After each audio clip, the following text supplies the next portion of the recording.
Hi, and welcome to the first unit of the ACT English course.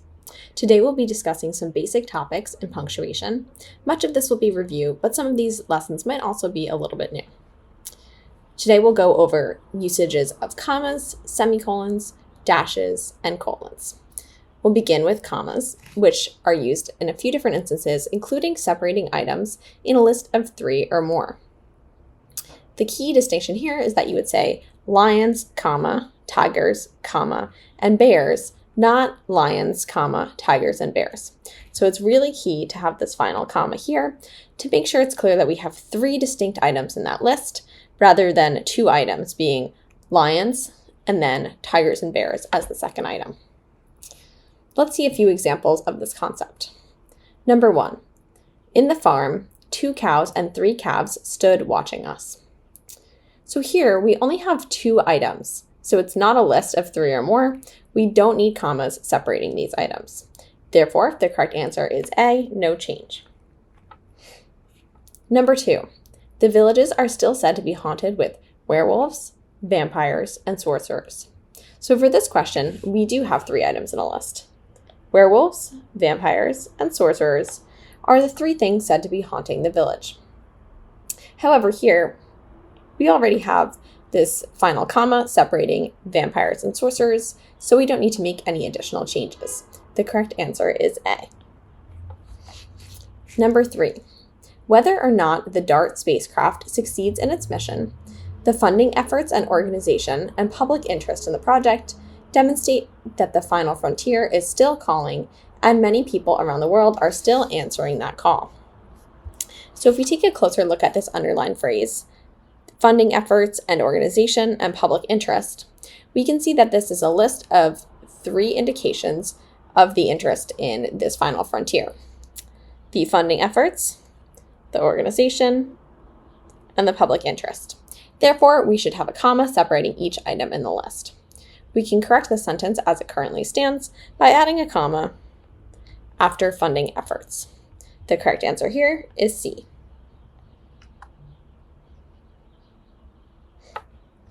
Number 4, there were not enough tense moments, multifaceted characters, or plot twists in the book to entertain him. Again, we can see that the underlined phrase is a list of 3 items: the tense moments, multifaceted characters, and plot twists. Therefore, we should add a comma after tense moments and after multifaceted characters. The answer choice that matches that is, again, C. Another instance where we should use commas is to separate multiple non-essential adjectives. So what is a non-essential adjective? As the name suggests, adjectives are non-essential if they are not needed to demonstrate the meaning of the words in the sentence. In other words, you could reverse the order and not change what you are referring to. For example, we can say sweet, sticky jelly, where we can reverse those, but we can't say peanut chunky butter in the second example. Chunky and peanut are essential adjectives, while as sweet and sticky are both non-essential. Let's see a few examples of this concept. Number 5, a key finding from her dedicated research project is the extent to which cancer cells can damage the body. Can we reverse the order here and maintain the same meaning in this sentence? Let's try it out. A key finding from her research-dedicated project is the extent to which cancer cells can damage the body. So that does not work. We can't reverse the order of these 2 adjectives. Therefore, we can conclude that they are not non-essential, and we should not use commas to separate them. The correct answer is B. Another reason we would use commas in a sentence is to bookend non-essential information. In other words, if we have non-essential information, we want a comma on either side, bookending it. If you could use 2 parentheses to section out this non-essential information, you can substitute that out for 2 commas. A key concept to keep in mind here is that whatever punctuation you have on one side has to be matched by punctuation on the other side. So if you use a comma on one side to bookend, it needs to be matched by a comma on the other side. And for a quick refresher, non-essential information is information that might add to the meaning of the sentence. Maybe it provides more detail or clarification, but it's not needed for comprehension of the sentence. Let's see a few examples of this. Number 6, Apollo appears as a hunter who in some mythologies is known to be the brother of Artemis. So as it stands, we are suggesting that the phrase starting with who in some mythologies is non-essential information. Let's see if the sentence can be understood without that. So if we took out that information or put in parentheses, we would read the sentence, Apollo appears as a hunter, is known to be the brother of Artemis. So that sounds to me like it does not make sense. We need to include the word who in the remainder of the sentence, so we should move the comma from where it is to after the word who. In some mythologies is the non-essential information. Therefore, the correct answer here is B.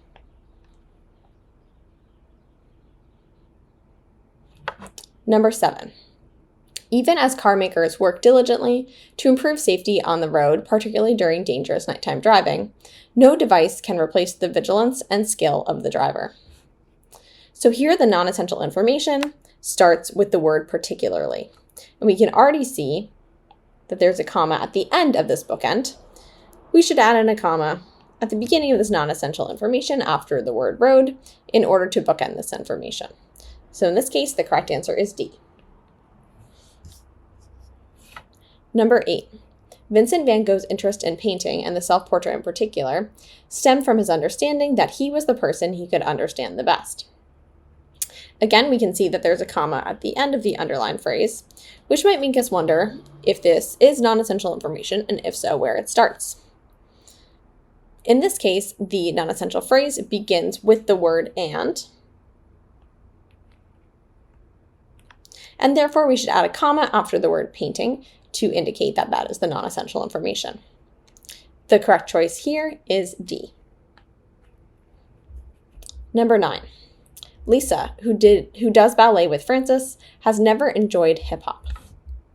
So again, the non-essential information here is the phrase who does ballet with Francis, because we could read the sentence and have it maintain perfect sense if we just read Lisa has never enjoyed hip-hop. Therefore, we should add a comma after Lisa's name to match the comma after Francis. The correct choice is C. Another instance of where bookending is necessary is when we have the word however in a sentence.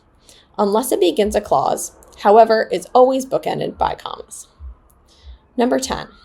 To his dismay, however, the soccer program was canceled because of weather conditions. So in this case, in the original sentence, we already have a comma bookending the word however, so we don't need to make any changes. The correct answer is A.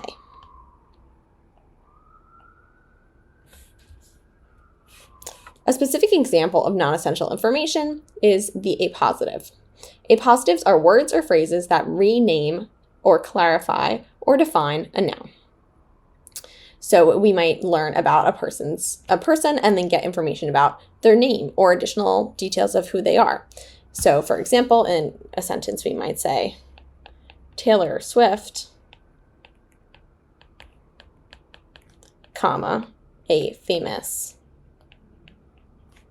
pop star, comma, and here the underlined phrase is the appositive.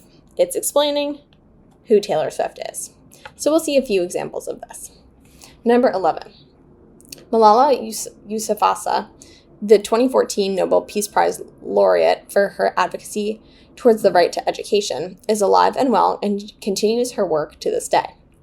As in the example I just wrote out, Malala is being referred to with this appositive, beginning with the 2014 Nobel Prize laureate and ending with education.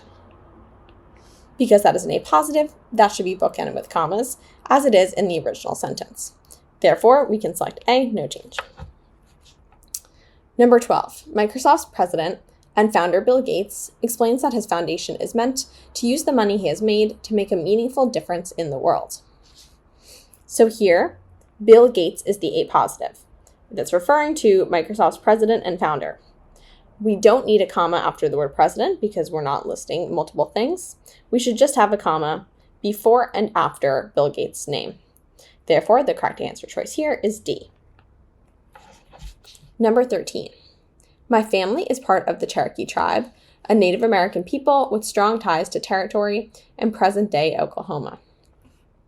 So in this sentence, the entire phrase starting with a Native American tribe and ending in present-day Oklahoma is an appositive referring to the Cherokee tribe. Therefore, we should only have a comma after the word tribe since this clause ends in a period. The correct answer choice here would be C. All right, so the next important concept we want to keep in mind as it refers to the usage of commas is that we do not use commas to separate the subject and the verb in a sentence. Number 14. Sometimes in life, an opportunity you thought was lost will unexpectedly present itself again. So here we have in the original sentence a comma separating the subject and the verb. We need to get rid of that comma. The correct answer choice here would be B. We don't need a comma between lost and will. Number 15. Both the high walls and the deep moats served as defensive positions for protecting Rome. As in the previous example, we have a comma here between the subject, the high walls and the moats, and the verb served. We want to get rid of that comma, so we would choose answer choice D. Okay, the next form of punctuation we'll review is the semicolon. We use semicolons to join two independent clauses without conjunctions. So if it could be a semicolon, it could be a period. In other words, if you have an independent clause, you can follow that with a semicolon and another independent clause. These are two clauses that could stand alone as sentences. So they include a subject and a verb and express a complete idea. Number 16. 19th century psychologists popularized a theory of intellectual development. They taught that all children move through 4 distinct stages. So this question is asking, which of the following answers would not be an acceptable replacement for the underlined portion? Let's look at these examples. So A ends the first clause with a period and begins with he taught that. So that does work because we have two independent clauses. We can replace the semicolon with a period.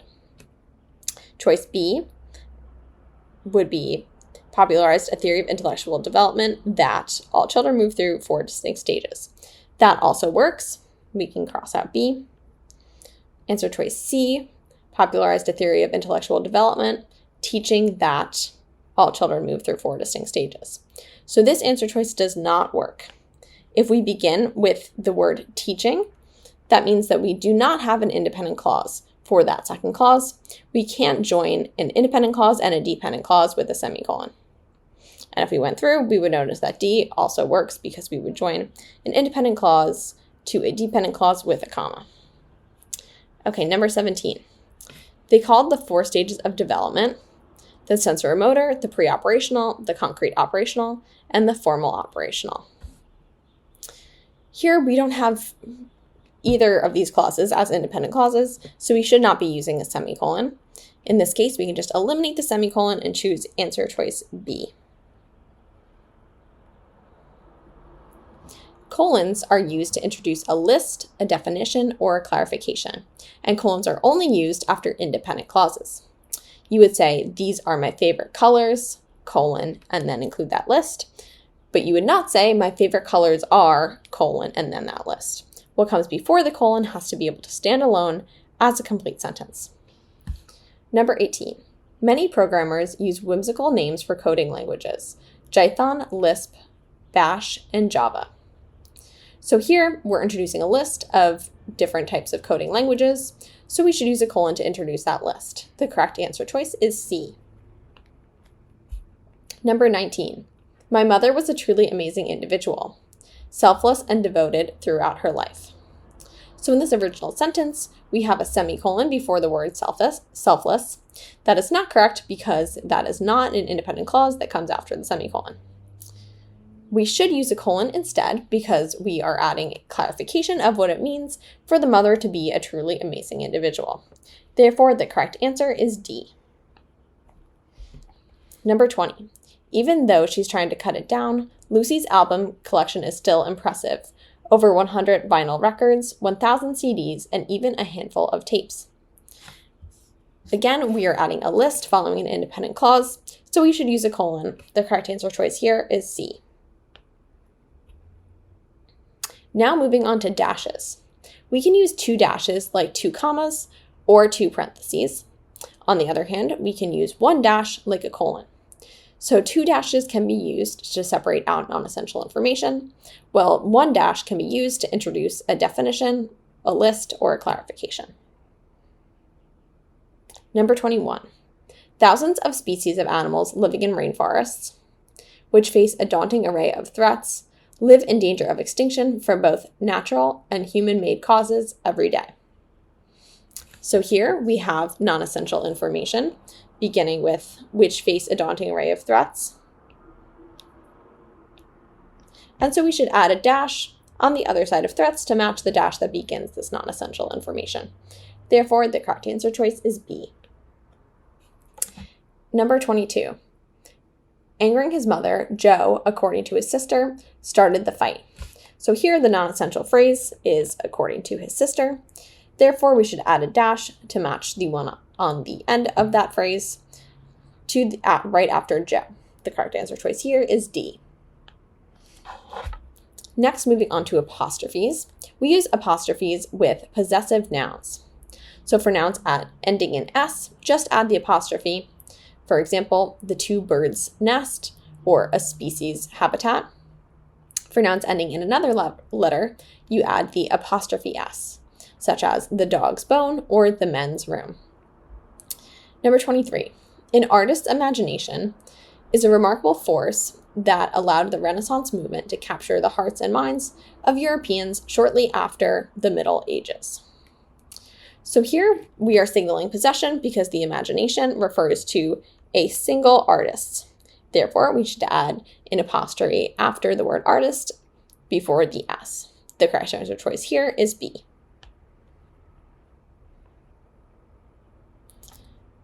Number 24. Hundreds of books that would have once been checked out again and again have now been relegated to the library's dusty back rooms. So here we're being asked about 2 different concepts that we've discussed today. First, possession, and second, non-essential adjectives. So first, we can look at the word library and see, is possession being signaled? Yes, in fact, the back rooms belong to the library, so we would want an apostrophe S there. The other thing we want to point out is if we want a comma separating the words dusty and back. Can we switch the order of those words and maintain the same meaning of the sentence? Would it make sense to say library's back dusty rooms? In this case, no, because we're referring to specific rooms in the library being the back rooms. Therefore, we should eliminate that comma and choose D as the correct answer. On the other hand, we do not use apostrophes with possessive pronouns. Words like my, your, their, our, whose, and its. Exceptions are indefinite pronouns like one's, someone's, another's, etc.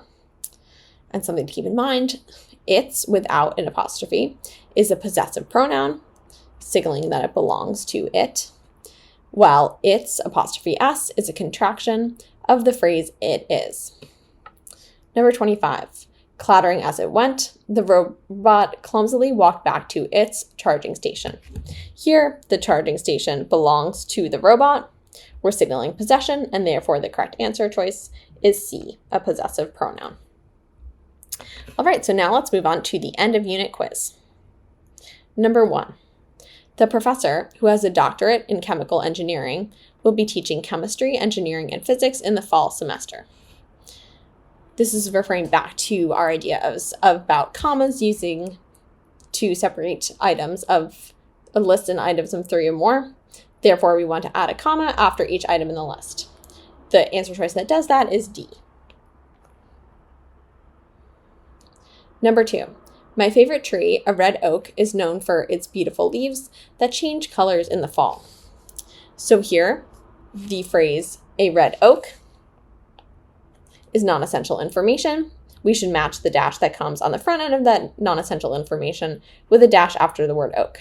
The correct answer is C. Number 3, the soccer player has been training for the Olympics for the last 3 years, but a recent injury in a game has forced her to sit on the sidelines. So here we are using a semicolon, which can only be used if we are joining two independent clauses with no conjunction. In this case, we have the word but after the semicolon, which means that is not correct. We can't use a semicolon in this case.